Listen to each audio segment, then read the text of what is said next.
فنہاہ وقال تزوجوا الودود الولود، فرمایا ایسی عورت سے نکاح کرو جو بے پناہ محبت کرتی ہو، الولود اور بہت کثرت سے بچے جنتی ہو، فإنی مکاثر بکم الامم، قیامت میں تمہاری کثرت پہ فخر کروں گا کہ میرے فالوورز دنیا میں اتنے زیادہ تھے.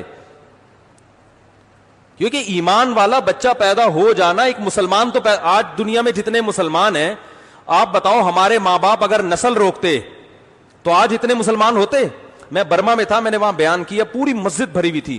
میں نے کہا مجھے ایک بات بتاؤ، آپ لوگ کتنے فیصد؟ انہوں نے کہا 20% ہیں، ویسے زیادہ لیکن گورنمنٹ کی کیلکولیشن کے مطابق 20%. میں نے کہا یہ 20% جو آپ برما میں مسلمان ہو اور آپ پہ ظلم ہو رہا ہے، تو مجھے یہ بتاؤ یہ 20% کیوں ہو؟ کیا کسی نے دعوت دے کر آپ کو مسلمان بنایا ہے؟ کہنے لگے نہیں، ان میں تو چند ایک ہی ہوں گے جو کنورٹڈ ہیں.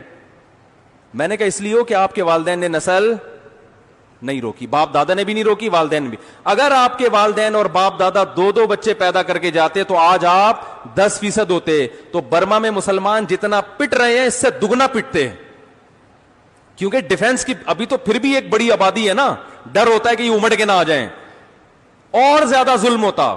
انڈیا میں مسلمان اگر اپنی نسل روکتے تو آج کہا جاتا ہے 20% ہیں، وہاں بھی زیادہ، فرض کرو 20% ہیں تو اور کم ہوتے، ان کے ووٹ کی ویلیو بالکل ختم. اب کم از کم اتنا تو ہے کہ کوئی بھی سیاسی جماعت الیکشن لڑنے کے لیے کچھ نہ کچھ مسلمانوں کو بھی، کچھ طبقے کو تو ساتھ ملانے کی کوشش کرتی ہے. تو اگر یہ تعداد اور دگنی ہو گئی انڈیا میں تو مسلمانوں کی اگلی نسل میں ووٹ کی طاقت دگنی ہو جائے گی کہ نہیں ہو جائے گی؟